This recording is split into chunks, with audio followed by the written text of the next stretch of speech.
ഇപ്പം നമ്മൾ ഇതേപോലെ പേസ്റ്റിൻ്റെയൊക്കെ കവറുകൾ വെറുതെ കളയുകയല്ലേ ചെയ്യുന്നത്. അപ്പോൾ അതിൻ്റെ ആവശ്യമില്ല. അപ്പോൾ ഇതേപോലെ നമുക്ക് ഗ്യാസ് കത്തിക്കുന്ന ലൈറ്ററൊക്കെ ഇതിനകത്ത് ഇങ്ങനെ സൂക്ഷിച്ച് വെക്കുക. അപ്പോൾ നനയാതെ നമുക്കൊരു സ്ഥലത്ത് ഇരിക്കുകയും ചെയ്യും. പെട്ടെന്ന് എടുക്കുന്നതിനും വെക്കുന്നതിനും ബുദ്ധിമുട്ടുമില്ല.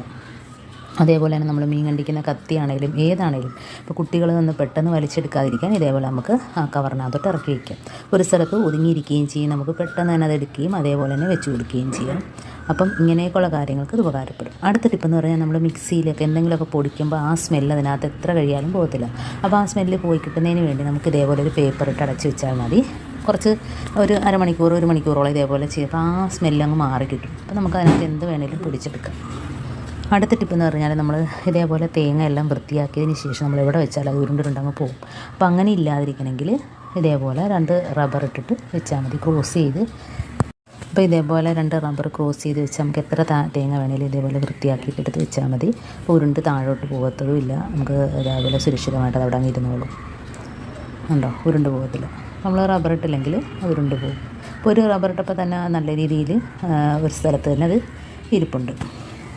അപ്പോൾ അടുത്ത ടിപ്പെന്ന് പറഞ്ഞാൽ നമ്മൾ ഏതരിയാണേലും നമ്മൾ ഇതേപോലെ കുറച്ച് സ്റ്റോക്ക് ചെയ്യുമ്പോഴത്തേനും അതിനകത്ത് കുറച്ച് ദിവസം കഴിയുമ്പോൾ അതിനകത്ത് പ്രാണികളും മണ്ട് അതൊക്കെ കയറും. അപ്പോൾ അങ്ങനെ ഇല്ലാതിരിക്കണമെങ്കിൽ നമുക്ക് കുറച്ച് ഉപ്പ് പൊടി ഇതേപോലെ ഒന്ന് ഇട്ട് കൊടുത്തിട്ട് ഒന്ന് മിക്സ് ചെയ്ത് വെച്ചാൽ മതി.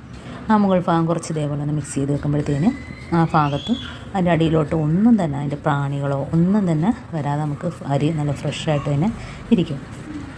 അതേപോലെ തന്നെ നമ്മൾ പൊട്ടിച്ച തേങ്ങ ഫ്രിഡ്ജിനകത്ത് നമ്മൾ നേരിട്ട് വെച്ച് കൊടുക്കുമ്പോഴത്തേനും അതൊരുമാതിരി ഹാർഡായിട്ട് നമുക്ക് തേങ്ങ ചിരവാനൊക്കെ ഒരു ബുദ്ധിമുട്ടായിരിക്കും.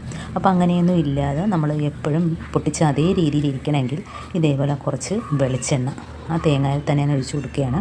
എന്നിട്ട് നമുക്ക് ബാക്കിയുള്ള തേങ്ങയിലൊക്കെ ആ എണ്ണയൊന്ന് ഇതേപോലെ ഒന്ന് തടവി കൊടുക്കുക.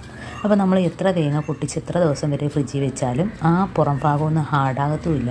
അതേപോലെ തന്നെ നമ്മളെപ്പോൾ പൊട്ടിച്ച അതേ ഫീലിൽ തന്നെ ആ തേങ്ങ ഇരിക്കുകയും ചെയ്യും. നല്ല ഫ്രഷായിട്ട് തന്നെ തേങ്ങ നമുക്ക് ചിരണ്ടിയെടുക്കാനും പറ്റും. ഇതേപോലെ ചെയ്യാത്തവരൊക്കെ ഒന്ന് ചെയ്ത് നോക്കാം. കണ്ടോ, നല്ല രീതിയിൽ തന്നെ നമുക്ക് എണ്ണ പുരട്ടി ഇതേപോലെ വെച്ച് കൊടുത്താൽ മതി. നമുക്ക് ഇതേപോലെ ഒരു പാത്രത്തിനകത്തിട്ട് അടച്ച് വേണേലും വയ്ക്കാം. അതല്ല തുറന്നിരുന്നാലും നമുക്ക് തേങ്ങയുടെ പുറം ഭാഗം ഒരുമാതിരി മുരണ്ട് പോകത്തില്ല, നല്ല രീതിയിൽ തന്നെ ഇരിക്കുകയും ചെയ്യും. അടുത്ത ടിപ്പെന്ന് പറഞ്ഞാൽ നമ്മൾ ഇതേപോലെ അരിയൊക്കെ സൂക്ഷിക്കുമ്പോഴത്തേനും അതിനകത്ത് വണ്ടും പ്രാണികളൊക്കെ കയറാതിരിക്കാൻ ഇതേപോലെ ഗ്രാമ്പു ഇട്ട് കൊടുത്താൽ മതി. 5-6 ഇതേപോലെ ഇട്ട് കൊടുക്കുമ്പോൾ ആ സ്മെല്ല് നിന്നിട്ട് അങ്ങനെയുള്ളൊരു പ്രശ്നമേ ഉണ്ടാകത്തില്ല.